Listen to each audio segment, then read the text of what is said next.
I won't look too crazy. Oh, Okay. We're live. And we're live. Viva's just laughing at me because I totally threw him under the bus, blaming him for being late. It's a Canadian thing. They call it Canadian white time, I think, right? I've been person here time. for 30 minutes, Allison. I've been waiting backstage. I'm joking, people, but it is Allison's fault. Hey, you can't have that hair just like that.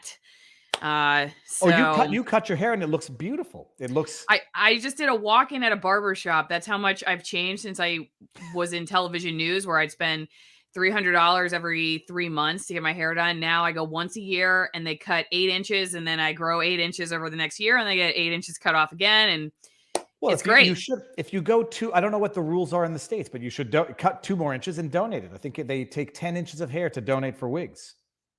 Oh, I should look into that. Actually, Yep. You're right. That's a good idea, because my daughter did it. She did it twice, but it takes like a year and a half to grow the 10 inches back. Yeah, and it can't. Well, be dyed. I could have just done it to here if I had thought about that. So you're right. That's a good idea. And I don't dye. I don't dye my hair either. So I think that's a requirement. You can't dye it. Can't dye it. And what else? That's pretty much it. Can't have lice. Mm-hmm.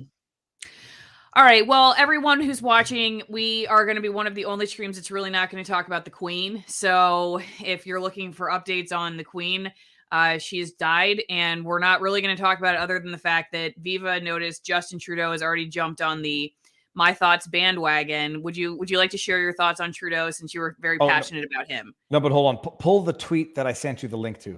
Oh, where'd you send it to me? DM. My thoughts and the thoughts of Canadians across the country are with Her Majesty the Queen at this time. We're wishing her well. That has to be an older tweet. Yeah, that one's outdated. This is Glenn McGregor reporting on Justin Trudeau. PMJT, everything's acronyms these days. Prime Minister Justin Trudeau speaking now about the death of the Queen, Elizabeth II. I'm having trouble believing that my last sit down with her was my last. I will miss those. I will so miss those chats. That is 4 possessive pronouns. I think that's the word for it. In 20 words, 19 if you consider sit down to be one word. It's pathological narcissism. It's about how it affects him, you're saying. I'm having trouble believing that my last sit down with her was my last. I will miss.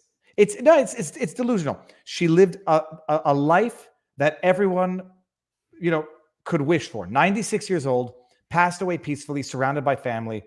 You can't ask for more in life. That's but my goodness, it's just, anyhow, it's what Twitter does. But I think it was always in Justin Trudeau as an individual. It is always interesting to see when people go public with their thoughts and prayers or whatever they are giving when somebody dies. And you're right to pay attention to what is it that they are saying. Is it about them or about the person? And why are they doing that? I mean, obviously she doesn't know any better. No, but he's so important. I mean, that's it. It's like her death now is about him having met with her the last time. I mean, it's pathological. But anyhow, I might be looking for everything that Justin Trudeau does to be wrong, but then, remembering someone who just passed away and making it all about yourself is enough. Anyhow, so moving on. Moving on, yeah. So that's your update on Queen Elizabeth. It sounds like Prince Charles is going to be the next king. I don't know when they do the coronation, but I've heard he's the oldest. He's going to be the oldest monarch to be crowned. She lived a really long time, as you said, 70 years. And the amazing. Well, it's the end of an era, and that's, I guess, what it means to everybody. Like, my parents are watching this. My parents are 78 and 80, give or take, or 79, 81, and a lot of people, when something like this happens, it's setting chapters to everyone's respective existences. This is the end of an era and the beginning of a new one, and who knows what the new one is going to look like. Maybe what Trudeau's really thinking is, damn, I wish I could be king. You know what he's thinking? How can I make this about me to show how important I am and how special I am to have had access to the Queen? It's just, you say, it's, if you're going to take to social media to mourn the death of someone, it's about them. It's not about you. It's a tough thing to do, which is why, some people just tend to avoid doing it. No, I'm having trouble believing that my last sit down with her will be my last. I will so miss those chats. Come on. I mean, seriously, come on. Well, speaking of death, we're going to be talking about the death of some of your YouTube channel.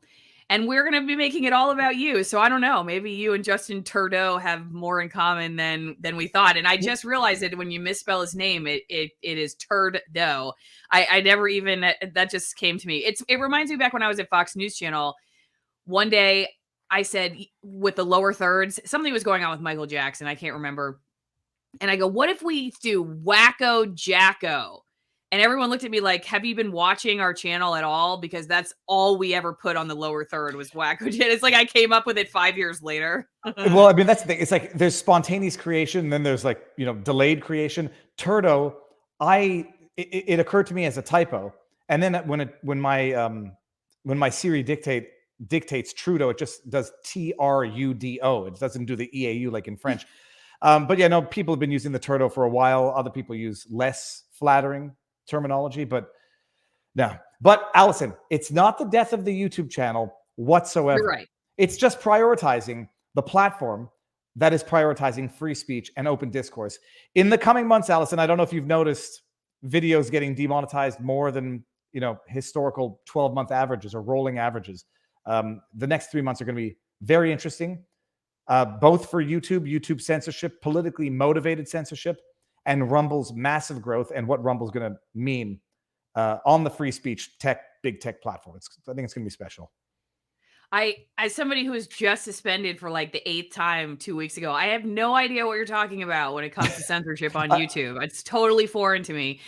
So I know I don't have you for too long, so I want to just jump right into it. So basically what I understand you're going to be doing is cutting some of your streams, like the popular one that you do on Sunday evenings with Robert Barnes, 30 minutes or so into the stream, and then finishing up on Rumble.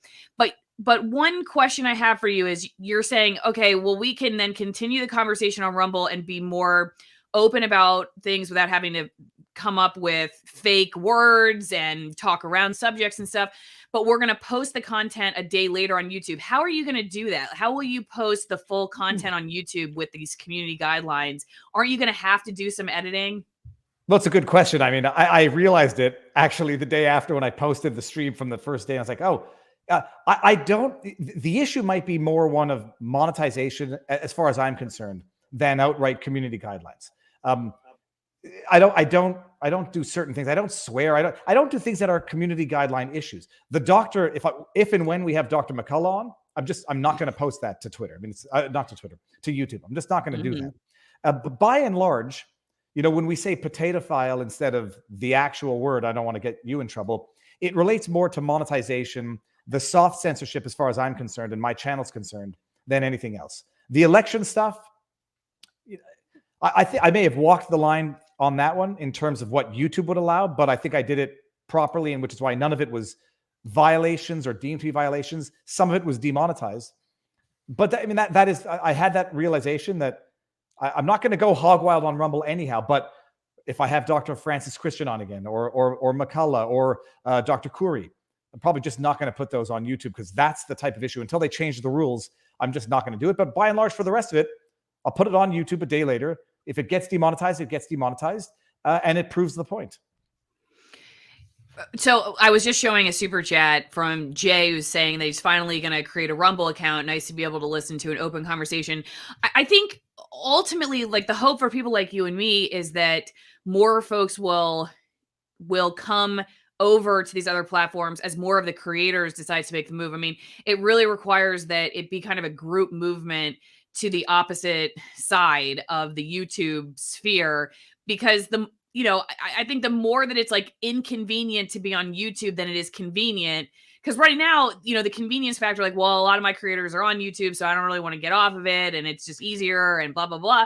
But I think the more of us that do this, the more enticing it is, and hopefully more people will do that. I guess that's probably part of your hope too. Well, the plan is never to come off of YouTube entirely. There's no reason to do that. On the one hand, you want to have access to the biggest party, so to speak, to bring some people over.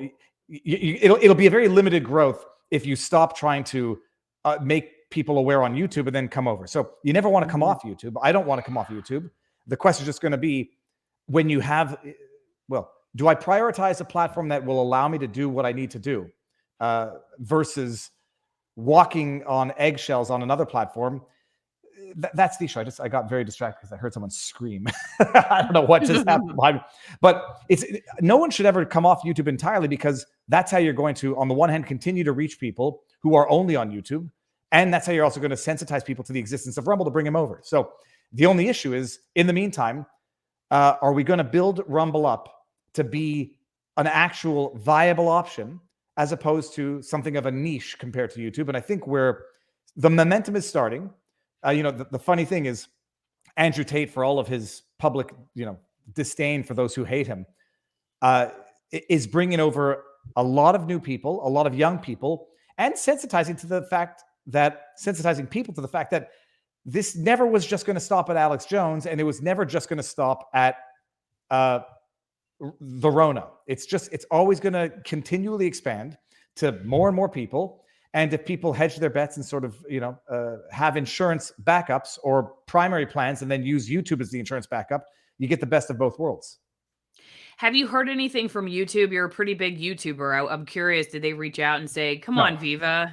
No. Not, I didn't reach out to them. They didn't reach out to me. I've had a channel manager who I've spoken to twice in the last year. I mean, I only speak to the channel manager when I had one issue with a stream, but they, couldn't do anything. I mean, this is not a criticism. It's just like they said, go on chat and get on chat, and I did, and then they resolved it. But no, I was never treated as anything. My channel manager, I've had virtually no contact with any channel manager that I've had. So no one was like, Viva, stay here. But then again, it's not like they're losing anything. It's just that, they'll get it a day later. The super chat revenue that I generated on YouTube will dwindle from YouTube's perspective. And with any luck, it'll increase exponentially on Rumble for the benefit of the channel and for the benefit of the platform. So when you say the next day, are you talking specifically about, say, Sidebar or your live stream on Sunday night that you do with Barnes? So far, we have the agreement with Rumble, figure out what it is. The press release said 4 streams a week. I think I'm just going to end all streams after 30 minutes on YouTube, bring them over to Rumble, and then post them the day later on YouTube. As a matter of principle, it's like I right now I've committed to a relationship, and it's not like I'm just going to continue having an on and off relationship with an ex and not dedicated fully to the current individual with whom I'm involved in a corporate relationship. I'm trying not to say anything disgusting, but you know the analogy. Into a real Floridian. I'm still confused though, how you're not going to have to play it safe even after your 30 minutes on Rumble or on YouTube and then moving over to Rumble. If you're going to post the whole thing the next day on YouTube, how are you going to do that? You're still going to play it safe, aren't you? No, I'm just, if I say something that I know definitively is not worth it, taking the chance on YouTube, it just won't be on YouTube. I'll post a clip, and if we talk about election fornification in a manner that I think is going to unnecessarily just create exposure, it won't be there. So I might snip it. I mean, I'm going to post clips anyhow, which are always, they always leave sections out. But no, I might have to not post certain stuff, and I acknowledge that and recognize that. The medical stuff, I'm just not taking chances with YouTube. We're going to have these discussions, and people will not see them on YouTube, but people will know that if they want to see them, they'll know where to see them. I'm honestly surprised they removed my strike for that last video from 10 months ago. I'm grateful that you and other people helped me out on Twitter to get their attention. That one specifically was about mass psychosis and interviewing a psychiatrist in LA, and had been monetized for a long time. And then all of a sudden they struck it down. But I don't know if it was because there was something else happening behind the scenes at YouTube, and that's why, or was it because I posted other content that then flagged my channel? It's very hard to know what's going on. There's two things. There is undoubtedly a social credit system, whatever they call it. Is it ESG? What does that stand for? There's social credit. You build up goodwill, you build up credit. Because I can tell you, between my main channel and my Viva Clips channel, there's inexplicable inconsistencies, just to leave it at that. And it can only have to do with the fact that one channel has 6 years of untarnished community guidelines respect. And the other one is younger, got a strike with Dr. Francis Christian, a clip of a video that got manually approved on the main channel. There's no sense to make of it. Nate Brody was explaining the exact same thing that happened to him, where he posts the same video 3 times by accident. One gets green lighted, one gets demonetized, and one gets age restricted. So I'm convinced it has to do with the history of behavior. Yeah. And the less credit you have built up, or the more bad credit you have built up, the more scrutiny you get. I'm also convinced they just tinker with, what are the bad words of the day? We're going to add mass psychosis, because when you did your video, mass formation psychosis wasn't as big of a deal. They didn't have to pay attention to it. Then it becomes a big deal in the media. They run fact checks on it, and then they start restricting that term. And so someone who talked about it 5 months ago gets picked up in the search, so to speak, and gets flagged. I'm sure that's how it works. And then it just depends on which AI bot, if you get a human to do the manual review. Because sometimes you ask for a manual review, you get an appeal rejected in less time than it's possible to have watched the entire video or stream. So it's willy-nilly. It's clearly narrative driven. It's clearly politically driven. And it just depends on how much good credit versus bad credit you have built up in the system. In my humble opinion, I don't actually know that. I don't actually know that by any fact. That's just my assessment. It's probably true. I mean, there's definitely something else going on besides just the rules, right? Like, for instance, my video that I did last year when my first suspensions was pointing out how there were corporate news channels breaking their COVID guidelines with no problem. Like, they were talking about masks and they were talking about COVID severity in a way that was clearly a violation of YouTube's guidelines. So I did a video with Matt Orfala talking about how they're allowed to break the rules and, we're not. And instead of telling me that they were so grateful I flagged this dangerous content for them and take it down off of CNN and NBC's websites, or off of the YouTube channel for NBC and CNN, they suspended me and took my video down. And, eventually they let me back in and everything. But it was just very obvious that, like, these channels could get away with it and I can't. And then fast forward, I'm going to be interested to see, but I basically did the same video with election stuff to show that in regard to the 2016 election, these corporate news sites that they're calling their authoritative sources that they're going to boost for the upcoming elections broke their rules. They're breaking their rules in regards to questioning elections and whatnot. And so I'm going to see, we'll see if my video gets taken down, or if they take me and those channels down, or if they let us all fly. But it's definitely not just, it's not a consistent pattern of just like, you broke the rules, so whoever you are, we're going to have these consistent, Clearly outcomes. Not, because the same videos can get manually reviewed by different individuals and you can have different outcomes. And then they'll always say, well, it's, we're checking metadata, whatever. We might be checking comments in the comments section.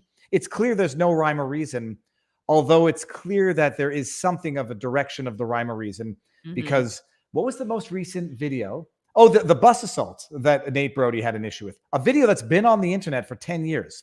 Nate Brody does a reaction with Eric Hunley, and the video gets age restricted, and I think it got taken down afterwards, whereas other people either, reproducing the video or their own commentary, not only not age restricted, but monetized.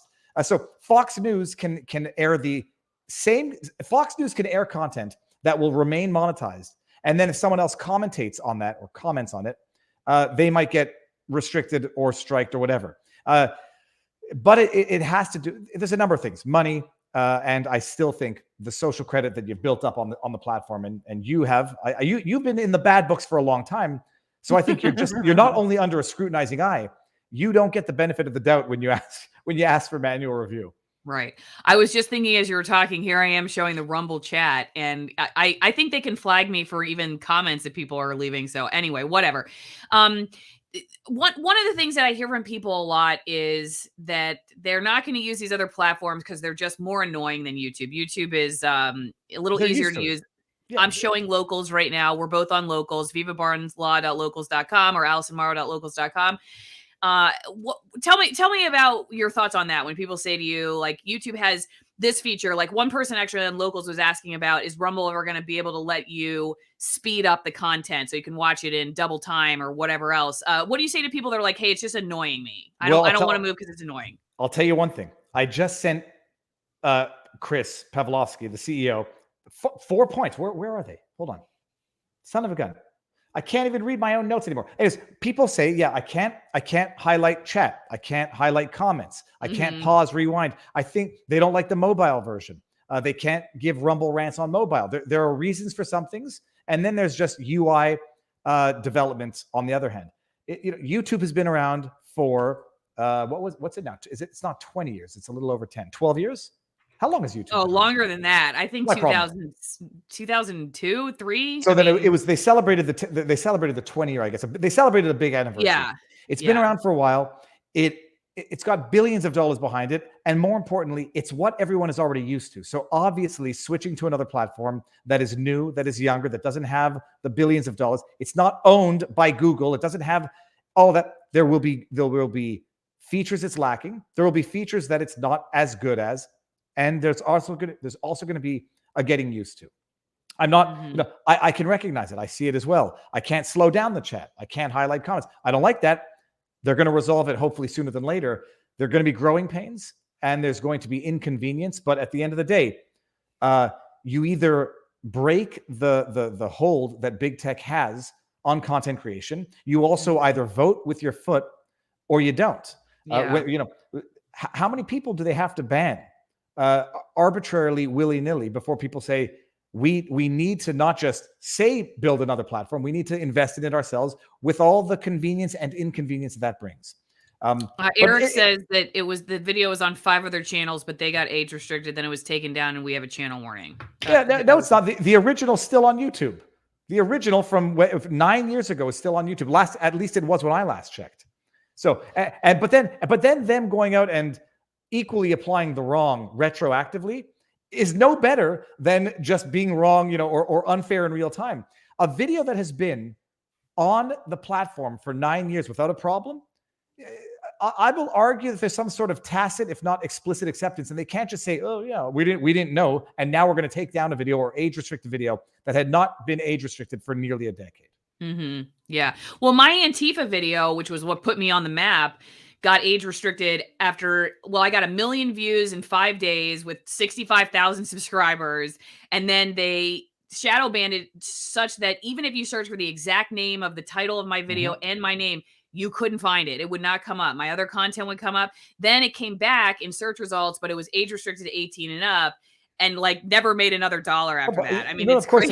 But then they'll say, well, it's not censorship. It's still there, but you don't get to make money off of it. So they're taking money out of your back pocket. They don't make money off of it. So they have no incentive to, even within their own algorithm, to promote it. And so they've effectively suppressed a story that I presume was not favorable to the narrative that was being promoted as to, I don't know, at the time, was it Antifa is just a concept, it doesn't exist type thing?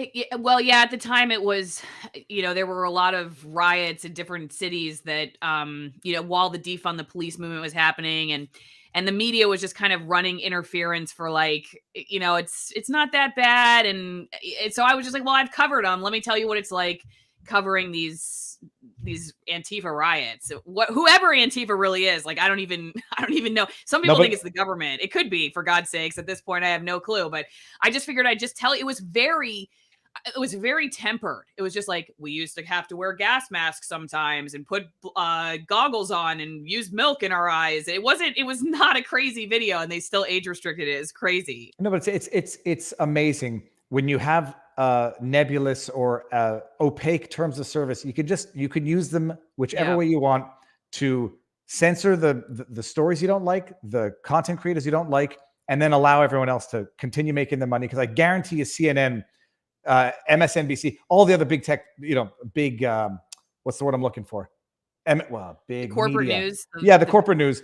They're making their money. They're being promoted. Whenever you leave one of our videos play, the recommendations at the end of our videos, Fox News, CNN, MSNBC, whatever. It's not a fair playing ground. It's not an equal playing ground. And, the independent voices will bring over the independent minds, but they should still nonetheless continue to exploit the big platform to continue to get the message out to people who don't know and to bring people over who are not yet aware.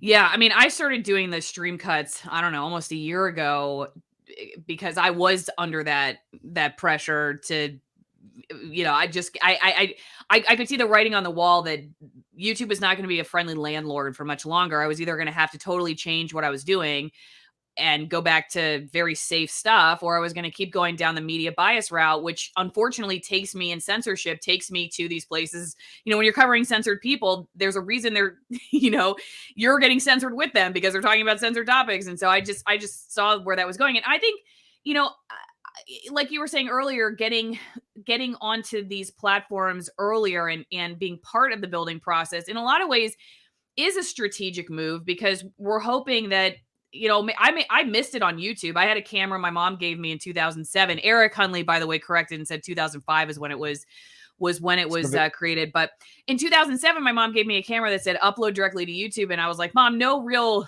journalist does YouTube. That's so stupid. But if I had gotten on in 2007, just never did mainstream media, and all I did was YouTube, I would be sitting so pretty right now. No, it's the players, even 5 years ago, it was still not as saturated in pretty much every respect as it is today. But yeah, the question is going to be, is Rumble going to be just like another YouTube? I don't think it is. I mean, the thing is, I think Rumble might be will become more, what's the word a prestigious tech platform for actual meaningful discussion, in a way that it's not just going to be everything and everybody. It's actually going to be a place for meaningful dialogue and not rubbish, but we'll see.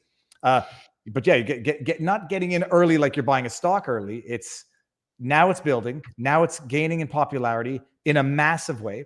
And things have to continue building on their own momentum.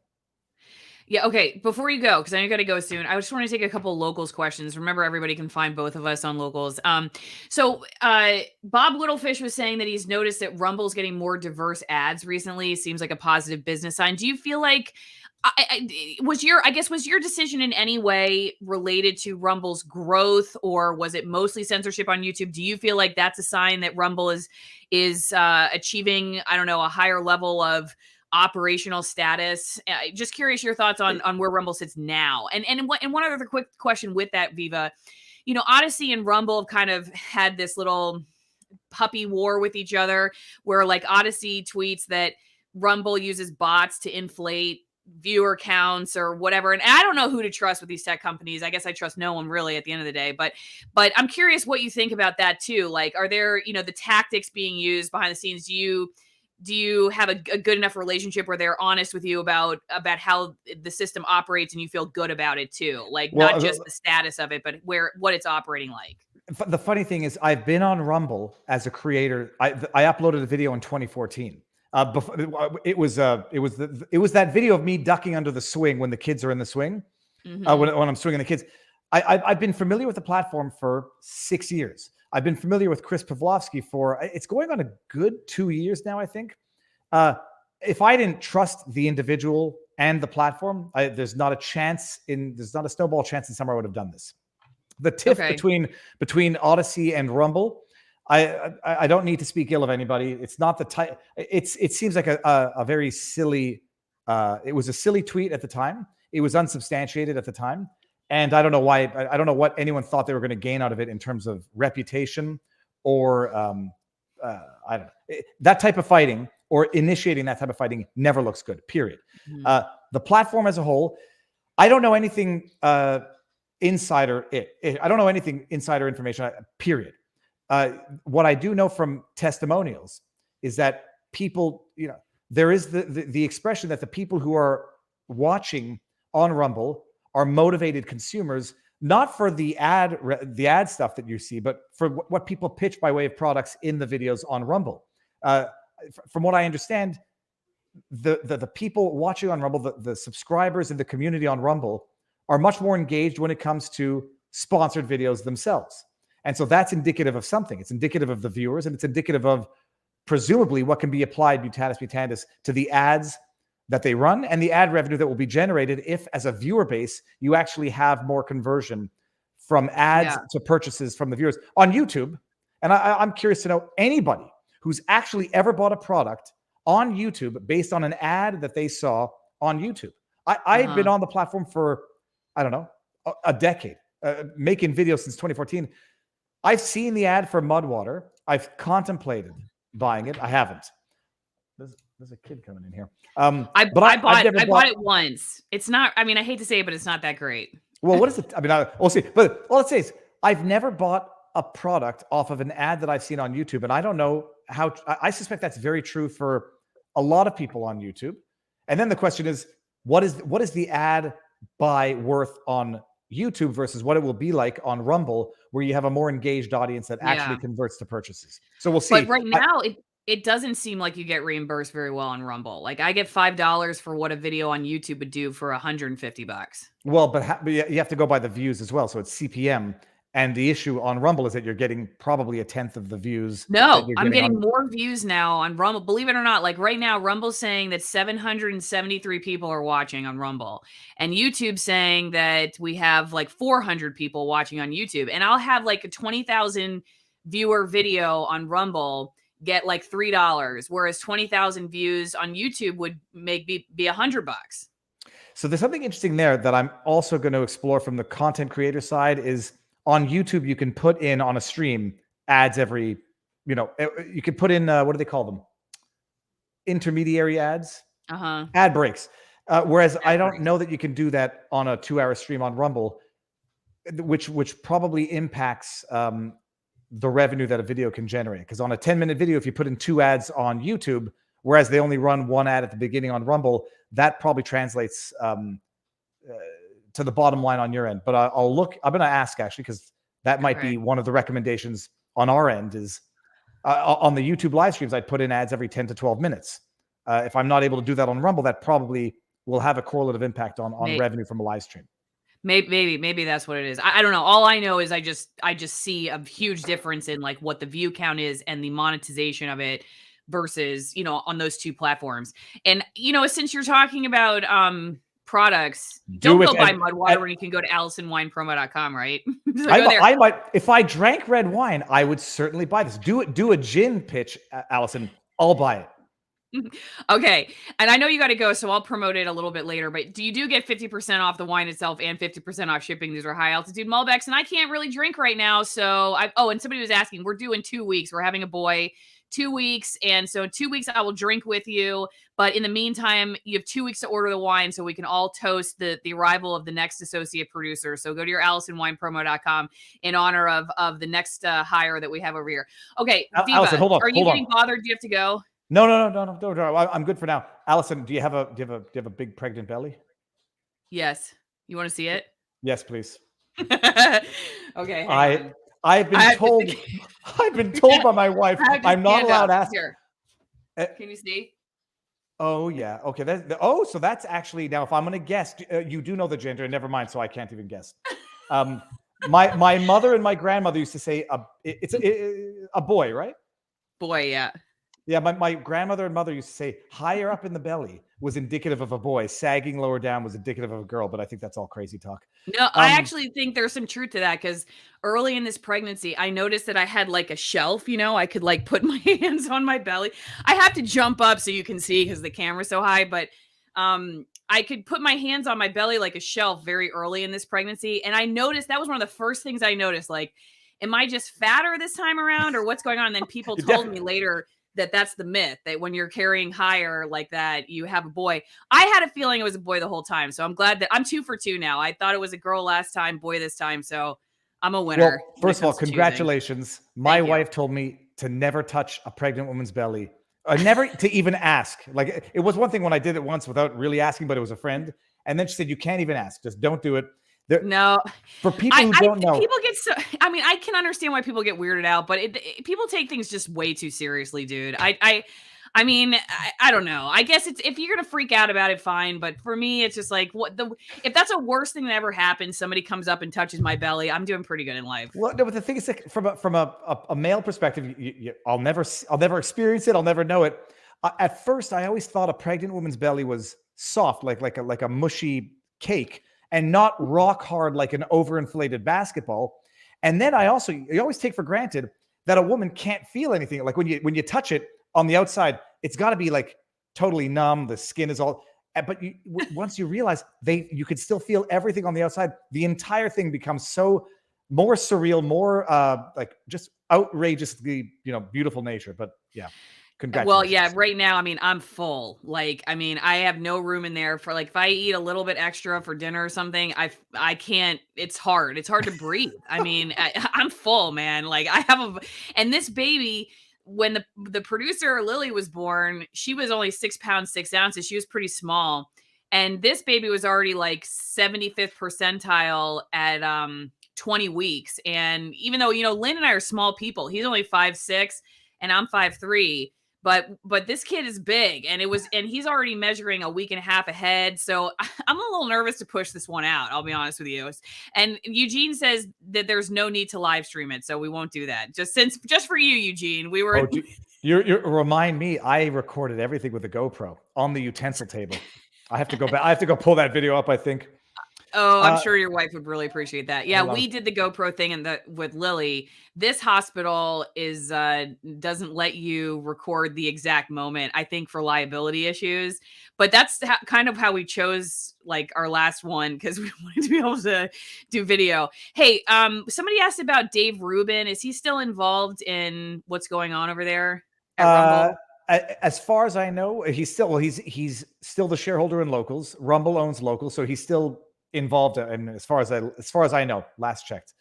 But yeah, I have no more knowledge of that. I'm not like an insider, director, executive. I have no knowledge of the inner workings of anything. All that to say is, like, been talking with Chris for a while, and we made this exclusivity happen, which is great, and it's the best for everybody. Rumble, the community. And I think it's a damn good thing for me as a creator and creators as a whole, because we're gonna build up this platform. It's gonna get better in terms of UI, and it's getting exceedingly popular beyond anybody's wildest imaginations. So we'll see. It's my hope that it will continue in the direction where, hey, like you said, if we're still on YouTube as a search engine for people to move over, great. But it would be very nice to not have any significant financial needs associated with YouTube. You know what I mean? So that it's irrelevant in that regard. It's just icing on the cake. Well, or flip side, YouTube starts to say, holy crap, our business model of willy-nilly censorship is not a good business model. So maybe this makes it better for all the creators who stay on YouTube. Who knows? We'll see. For the time being, though, however, the next few months are going to be very interesting. And I'll be able to see, if the streams start getting demonetized on YouTube, we'll see what the sensitive topics are come November. Can you get Rumble to allow people like me to start watching a live stream an hour late at 2 times while it's still playing? And also, is Rumble going to have a live chat replay when you don't watch live? Okay, so hold on. Scroll down to the other one. I'm just going to take a picture of it and ask these two questions. I thought on desktop that you could start early and then fast forward. I thought that, but I'm not sure. But I'll ask, because I think I might be asking the same questions twice. But all that to say, people, if you go to Twitter, tag Pavlovsky, tag Rumble, and ask the questions. I'd say they're on all of these issues, because they're not unaware of them. It's just, there's some growing pains, and it takes time to do things right. One thing I did notice is that my views on Rumble are way higher if I live stream versus upload, like way higher. I mean, we're talking thousands of views higher if I do a live stream versus an upload. I don't know what's up with that either. That's a curious thing to me, but now that you mention it, I'm looking on Rumble. You're at almost 1,000 watching on Rumble. If I look at my content, I've noticed that too. And I think that's because I think Rumble is really the long format platform now. It's like it's networkish replacement of Sunday night 60 minutes, whereas YouTube for a great many people is, I want a short video, I want a short video, viral video, and that's it.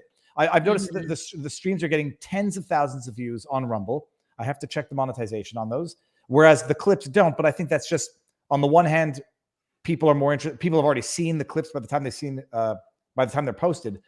But I think Rumble is going to become the place where people go for long format, thorough, I won't say investigative, but meaningful and nuanced and detailed discourse. So I do notice the streams seem to perform better than the short videos there. But Russell Brand, his videos are destroyed on both platforms as well, his shorter stuff. Yeah. Well, we'll keep watching. Okay. Since you worked on the terms of service with Rumble and Robert, as well as moving over now, is he working on anything else with Rumble? And does he know of any others that are planning to move over exclusively to Rumble as well? Couldn't answer the second part, but stay tuned for news press releases as they come out. The terms of service is a living tree in the good sense, and not in the sense that we're just going to bastardize all of the rights that were once there. It's going to be evolutive. Is that a word? It's going to evolve over time. So we're always looking it over. We're always seeing how it actually gets implemented in real time. So count on it to evolve with the growth of the company. So they're not fixed in stone, and that will happen. As for other people joining, I don't know, but stay tuned for press releases. Okay, and then this person also is asking what I asked earlier about how you said you were going to post them to YouTube after your Rumbles. I may have to. How would you do that? I may have to edit and snip and clip. So if I think that I've really crossed the line, it would mostly be, I can take the issues where it would have come up, the transgender debate, depending on who in the stream says what, election stuff, depending on whether or not they soften up those rules. It's very funny. Now that Karine Jean-Pierre put out those two tweets from 2018 and 2016, I've noticed I can talk about Jean-Pierre's tweets saying that elections were schmollen, and those haven't gotten demonetized. So things will evolve. I can't believe you just said that. Schmollen. It was swollen. The election was swollen. Oh my God. But I'm gonna rat you out to YouTube if I get suspended. I will come to your defense if it happens. But I talked about those two tweets, and now I think, at some point the rules as they had been implemented become absurd on their face. So, but the trans debate issue is where people say things which might, be over the line, and medical stuff. YouTube is always going to continue to be an unlicensed doctor. So I may have to cut those parts out, and that'll be it. And I'll let everybody know. Do I hear the producer has come in, and now we've gone on mute? The producer is here. Yes, the producer is here. Okay, I'm going to mute myself. Is there any final words? Any final words? Yes, now that I've taken over Allison's stream here, let me see. The final words, people. There are no final words because we're going to have it tomorrow. It's going to be fun, and everything is going to evolve for the better. And like we've always said in the industry, the only cure for bad speech is more speech. There was something that I did want. I saw a super chat that I wanted to say, and it was somebody who said they used to watch until Barnes became a Russian propagandist. To that comment, I would say, when you predict the future and it's not the prediction that you like based on political leanings, that's not necessarily being a Russian propagandist. It might just be seeing things and calling things for what they are. And my goodness, watching Europe go through what it's going through now, where having predicted that a little while ago would have been seen as being a pro-Putin propagandist or a cheerleader. People have to distinguish that which they don't want to hear from that which is factually incorrect or bad advice.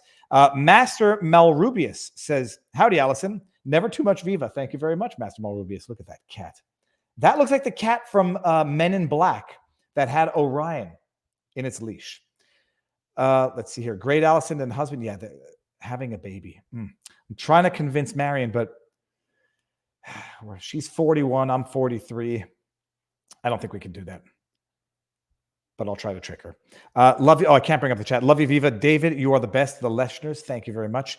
It's infuriating how we've been lied to and expected to comply. Davina Duckworth.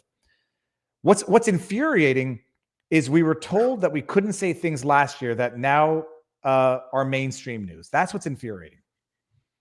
Yeah. So I haven't gotten you in trouble, Allison. I have no idea what he's been saying. What's the disclaimer that Joe Neerman told me I needed to say like every time I have someone on? I do not confirm or deny anything this person is saying. I don't know, just to avoid the Alex Jones lawsuit from like anyone who comes on from here on out. But everyone says you can never have too much Viva. So well, I'll tell you one thing. I everyone can trust my better discretion to not get anyone in trouble on their own platform. Now, some others will push the envelope, but that's the nature of the beast. Yeah, Neil Schramm says it. Disavow. Did you have any more super chats that were starred from before? I don't think I did, but everybody does want me to like give you a hard time about the fact that basically you're just copying me. Well, it's life is evolution, and the one thing I've been struggling with is, like I said, the numbers. My YouTube channel is not gonna shrivel up. But for someone who has been not addicted to, but defined by the numbers, there's like a psychological thing where I appreciate that I might see numbers drop on YouTube, which is not part of the plan, but it's going to be the necessary consequence, and it's going to hurt. And then some other people are saying, Viva, go back to the short format. I love the vlogs, the short 10 to 12 minute ADHD legal analyses. And it hurts when people say that, because I don't think I'm ever going back to that, because it's not a feasible long-term format. It takes too much time. I spend all day on one subject and then I don't learn about 5 others. And there was another issue with that. Oh, even when I did those videos, I would get videos saying, slow down, man. I don't need someone screaming at me for 12 minutes. Take your time, take a breath. So you're always going to make people unhappy. You can't please everybody. And you cannot stop evolving, because if you stop evolving, you are actually, by comparison to those that continue to evolve, regressing. Mm-hmm. Well, I'm glad that other people are, the bigger people are starting to do that, because in a lot of ways, I think you're in a safer space where you wouldn't necessarily have to. I mean, you're doing it on principle, because you could just keep making, a decent living on YouTube and just keep going and be fine.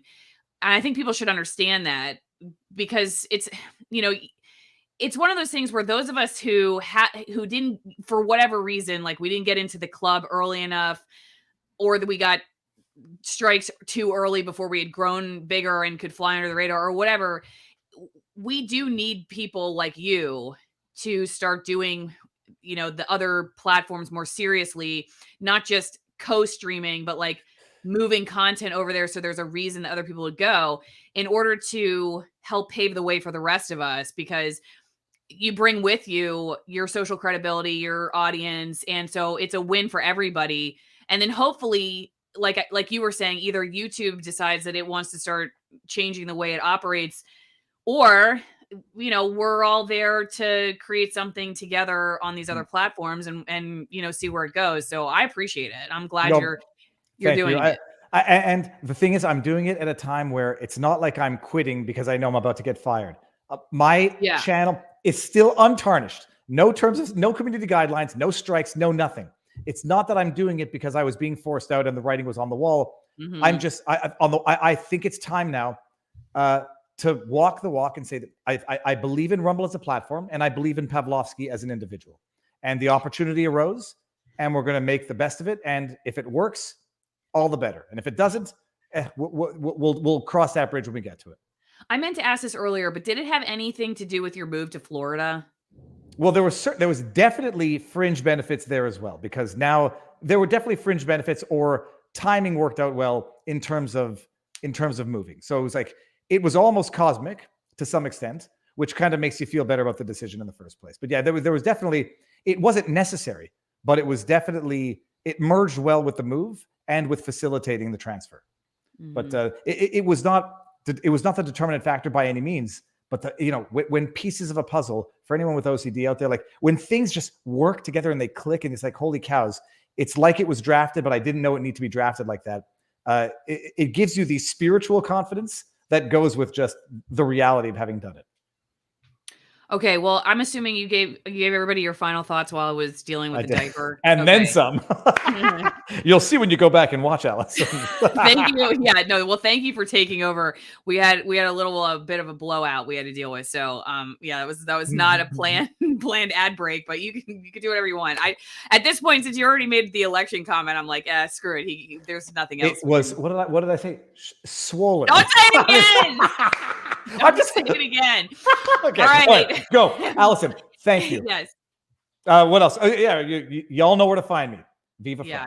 Viva Barnes law.locals.com, AllisonMorrow.locals.com. We're both on Rumble. hey, ROKFIN is another one of my platforms, and it doesn't have the highest view count, but it's a subscriber based platform. So, you do get paid decently on ROKFIN, even for the lower view counts. And I appreciate everybody over there. So I only have like 33 people watching on ROKFIN, but they're like, they're the strong contingency. So I don't want to like throw them out either. So thank you for watching on ROKFIN if you're there. But Rumble, we have over 1,000 people watching on Rumble right now. And what are we on YouTube? 428. So I mean, it phenomenal.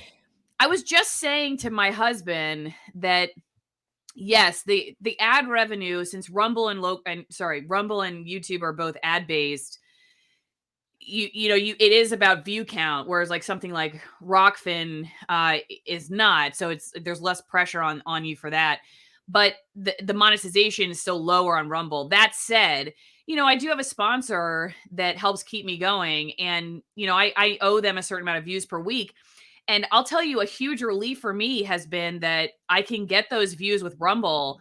So if YouTube, which is a minimal amount of my finances at this point anyway, because I'm in such the doghouse with them, it's a huge relief now to have so many people watching a Rumble that I can say, you know what, if YouTube cut me tomorrow, I would, financially, they're not really a huge stake in my bank account anyway, but I could get my views to keep my sponsors going on Rumble. So I'm not going to lose my sponsorship if I lose YouTube. That means a lot. So I appreciate everybody that's over there.